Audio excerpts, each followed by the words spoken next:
A news update sponsored by ProSkill Hub. Get your dream job. Address: Ground floor, John Tower, College चौराहा, रीवा। नमस्कार, स्वागत है आपका Vindhya times में। मैं हूं आपके साथ स्वाति। खबर रीवा जिले से है, जहां कलेक्टर प्रतिभा पाल ने अपने पदभार ग्रहण करने के 3 माह बाद मंगलवार यानी आज होटल सेलिब्रेशन में त्रैमासिक बैठक का आयोजन किया, जिसमें कलेक्टर ने जिले के विकास एवं समसामयिक विषयों और अन्य योजनाओं के संबंध में पत्रकारों से रूबरू हुई। इस दौरान कलेक्टर प्रतिभा पाल ने विभिन्न जिलों में अपनी तैनाती और कार्यों को गिनाया, वहीं पत्रकारों से भी विचार विमर्श किए। इस दौरान जनसंपर्क विभाग के अधिकारी और जिले के वरिष्ठ पत्रकार मौजूद रहे। आइए आपको सुनाते हैं आयोजित बैठक के दौरान कलेक्टर प्रतिभा पाल ने शासन प्रशासन की योजनाओं को बताते हुए क्या कहा है और पत्रकारों ने क्या सुझाव दिया है। 3 महीने के बाद की अगर हम लोग जिले की बात करें तो जो मोटा अभी तक हमारे खुद की अंडरस्टैंडिंग डेवलप हुई है, उसमें 2-3 चीज़ें महत्वपूर्ण जो इस पूरे जिले में अभी तक 3-4 महीनों में समझने का हम लोगों ने प्रयास किया है कि ये प्रीडोमिनेंटली जैसे भी मध्य प्रदेश के और जिले हैं, अपना एग्रीकल्चर बेस्ड जिला है। और आप सभी लोगों ने जो पिछले 10 सालों में जो परिवर्तन देखा होगा सिंचाई सुविधाएं बढ़ने से, और ये एक प्रूवन फैक्ट है कि सिंचाई सुविधाएं बढ़ते ही एग्रीकल्चर अपना बेटर होता है। अपने यहाँ जो एक फसल लेते होंगे वहाँ 2 फसलें आने लग गई, और जो और थोड़े प्रगतिशील कृषक हैं वो 3 फसलें भी लेने लग गए हैं, जहाँ पानी की हमारी वर्ष पर उपलब्धता है।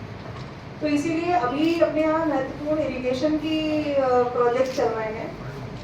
नई गढ़ी माइक्रो इरिगेशन उसमें इंपॉर्टेंट है, अपना लगभग 25,000 हेक्टेयर का एरिया लेगा, और वो प्रोजेक्ट 2025 में समाप्त होगा। लगभग 10,000 हेक्टेयर एरिया अपना ऐसा होगा जो अभी अक्टूबर तक सिंचित हो जाएगा। तो आने वाले समय में उस एरिया में पानी रहेगा। ऐसे ही अपने 2-3 एरिया जो छूटे हुए हैं, हालांकि मऊगंज नया जिला बन चुका है, लेकिन मऊगंज और हरबना का क्षेत्र जो अपना एक छूटा हुआ है, और एक एरिया अपना जवा और त्योथर का पार्शली एरिया छूटा हुआ है। तो आने वाले समय में रीवा जिले में सभी की प्रायोरिटी है, चाहे वो पॉलिटिकल लीडरशिप हो या एडमिनिस्ट्रेटिव लीडरशिप हो, कि आने वाले समय में ये जो 2 मेजर एरियाज हम लोगों के छूटे हुए हैं, इस एरियाज में भी हमारा इरिगेशन का कवरेज हो जाए। तो एक दोनों जगह वैसे डीपीआर बनने का काम चल रहा है, तो हम लोग ये उम्मीद कर रहे हैं कि जैसे ही डीपीआर बनेगा तो अगले 1 से 2 साल में रीवा उन जिलों में शुमार होगा जिसका लगभग 90 से 92% का एरिया सिंचित रहेगा। और जब हम लोग सिंचाई की बात करते हैं तो 90% अगर प्लस रहता है तो लगभग उसको 100% ही सिंचित जिला मान लिया जाता है।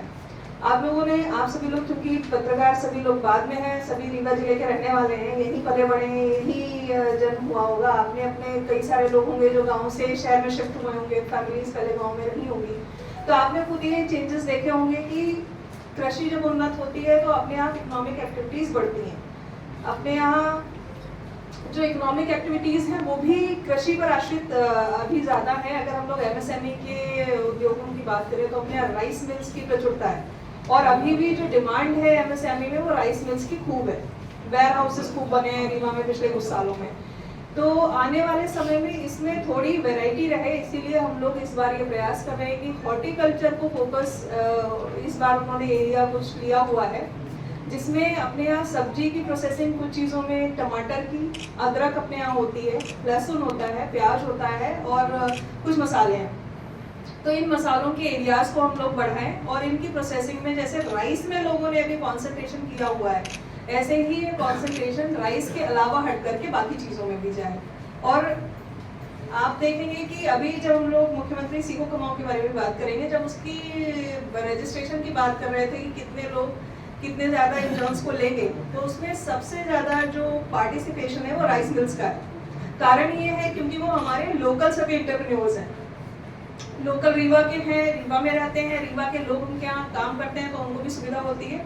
और एम्प्लॉयमेंट जनरेशन में एमएसएमई ने बहुत महत्वपूर्ण भूमिका निभाई है। तो आने वाले समय में जो हमारा रोड का एरिया है, ऐसे ही हम लोगों ने हनुमाना जो अपना मिर्जापुर रोड है उस पर डिमांड बहुत ज़्यादा है, एमएसएमई की भी, इंडस्ट्री की भी। तो हनुमाना में लगभग हम लोगों ने 150 एकड़ भूमि पिछले महीने ही चिन्हित की है, और उसके आवंटन की प्रक्रिया भी शुरू कर दी है, ताकि जो मिर्जापुर जाने वाली रोड है वहाँ चूँकि डिमांड यूपी की तरफ के भी लोगों की है, अपनी तरफ के भी लोगों की है, तो उसको कैटर किया जा सके। ऐसे ही इलाहाबाद जाने वाली जो रोड है वो अपना मेन हाईवे है, प्रयागराज की तरफ भी अपने लोगों ने 180 एकड़ जमीन नई आइडेंटिफाई की है, जो कि अपने लोग एमएसएमई को और इंडस्ट्री डिपार्टमेंट को देंगे। इंडस्ट्री डिपार्टमेंट का फोकस भी है कि इस एरिया में भले ही जो कमर्शियल एक्टिविटीज़ हैं या इंडस्ट्रियल एक्टिविटीज़ हैं उनको हम लोग कैसे बनाएं, तो इन दोनों चीज़ों पर लगातार इंडस्ट्री डिपार्टमेंट का भी फोकस बना हुआ है। इसके बाद में जो शासन के इस समय की प्रायोरिटी की योजनाएं हैं, आप सभी लोग परिचित भी हैं। आप में से अधिकतर लोग जनसंपर्क के साथ एम्पायरमेंट भी हैं, लगातार काम भी कर रहे हैं। तो लाडली बहना योजना इस समय मुख्य प्रायोरिटी में चल रही है। जो उसका प्राथमिकता क्षेत्र है वो अपने यहाँ पूरे जिले भर में अगर हम लोग बात करें 4 लाख से ज़्यादा महिलाएं इसमें पात्र लाडली बहना की पात्र हैं। और अभी 21 से 23 वर्ष की जो नए लोगों का चिन्हांकन शुरू हुआ है उसमें भी अब तक अपने यहाँ 6 से 7 हज़ार नए आवेदन हो गए हैं, जो आने वाले समय में थोड़ा और बढ़ेंगे। इसमें पैसा तो एक पॉइंट है, 1,000 रुपये देना आर्थिक आत्मनिर्भरता की बात करता है। उससे भी ज़्यादा इम्पोर्टेंट कंपोनेंट उसका लाडली बहना सेना का है। जो उसका कॉन्सेप्ट है उसको इस तरीके से प्लान किया गया है कि वो आने वाले समय में अपने लोकल स्तर पे, क्योंकि ये गांव पर बनाई गई है लाडली बहना सेना और सभी वार्डों में बनाई गई है, तो उनका ओरिएंटेशन आगे भविष्य में इस प्रकार का रहे कि वो महिला सशक्तिकरण पे काम कर सकें। और महिला सशक्तिकरण की हम लोग बात करते हैं, बहुत बड़ा एक वो स्ट्रेच खुल जाता है। तो रीवा जिले में हम लोग 2 चीज़ों पे फोकस कर रहे हैं कि लाडली बहना सेना 2 चीज़ों में काम कर रही है। अगर किसी भी गांव में पढ़ने वाली बच्ची को पढ़ाई को लेकर के कोई दिक्कत हो, कई बार ये होता है कि 10वीं 12वीं के स्कूल आसपास है तो घर वाले जाने देते हैं, लेकिन जब ग्रेजुएशन की बात आती है तो ये सोच करके कि ब्लॉक स्तर जाना होगा या कहीं और जाना होगा तो ना बोलते हैं। तो इसमें ग्रुप करना, बच्चे ग्रुप कर लें आपस में, तो इस तरीके की चीज़ों को लाडली बहना सेना बात करे, आपस में चर्चा करे, लोगों को कन्विंस करे। और अपने सभी के वाद विवाद, विषय, मत मतांतर सब जगह हो सकते हैं, लेकिन घरेलू हिंसा नहीं होनी चाहिए। तो ये 2 विषय ऐसे हैं जो लाडली बहना सेना के लिए हम लोगों ने रीवा में टेकअप किए हैं, जो आगे चलकर उनके लगातार ओरिएंटेशन होंगे। और जो इसमें महिलाओं का कवरेज है, महिलाओं की जो उपस्थिति है वो लगातार बढ़ रही है। और इसी प्रकार से जो दूसरा इम्पोर्टेंट अभी मुख्यमंत्री सीखो कमाओ का एक नया योजना शुरू हुआ है, जो लगभग अपनी परिणति पर है। और इसमें रीवा जिले से हर एक बेसिकली ये 2 लोगों को लेकर के इस योजना को प्लान किया गया था कि अपने यहाँ जितनी भी इंडस्ट्रीज हैं या जितने भी कॉमर्शियल एक्टिविटीज़ हो रही हैं, कॉमर्शियल एक्टिविटी किसी भी प्रकार की हो सकती हैं, इसमें हम लोगों ने किया था कि ऐसी एजेंसीज को आइडेंटिफाई किया, ऐसे एस्टेब्लिशमेंट को आइडेंटिफाई किया जिनके टर्नओवर 5 करोड़ से ज़्यादा थे और 10 करोड़ से ज़्यादा थे। और उसमें फिर वो कितनी वैकेंसीज अपने यहाँ दे सकते हैं जिसमें अपने यहाँ के बच्चों को इंटर्नशिप के लिए लाया जा सके। और इंटर्नशिप भी ऐसी जिसमें कि जो प्रतिष्ठान है उनको खाली 25% पैसा देना है। मान लीजिए 8,000 रुपये मैक्सिमम अगर दे सकते हैं, तो उसमें से 25% 2,000 रुपये संबंधित प्रतिष्ठान देगा और बाकी पैसा 75% गवर्नमेंट पे करेगी। अब फायदा इसमें दोनों लोगों के लिए विन विन सिचुएशन है कि प्रतिष्ठानों को भी कम कीमत पे इंटर्न मिल रहे हैं और इंटर्न सिर्फ सीखते नहीं हैं, कुछ ना कुछ कंट्रीब्यूशन आपके काम में करते ही हैं। दूसरा, बच्चों के लिए बहुत अच्छा है कि उनको इंटर्नशिप तो मिल ही रही है।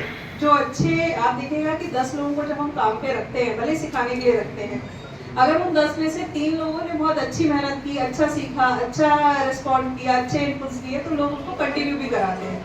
तो ऐसे लोगों का परमानेंट जो एम्प्लॉयमेंट जनरेशन है, परमानेंट इन एक्टिविटीज़ में बच्चों की जो संबद्धता होगी वो होगी। रीवा में लगभग 1098 के आसपास नई वैकेंसीज जनरेट हुई हैं और जो बच्चों ने रजिस्ट्रेशन कराए हैं उनकी भी संख्या काफ़ी अच्छी है। A news update sponsored by ProSkill Hub. Get your dream job.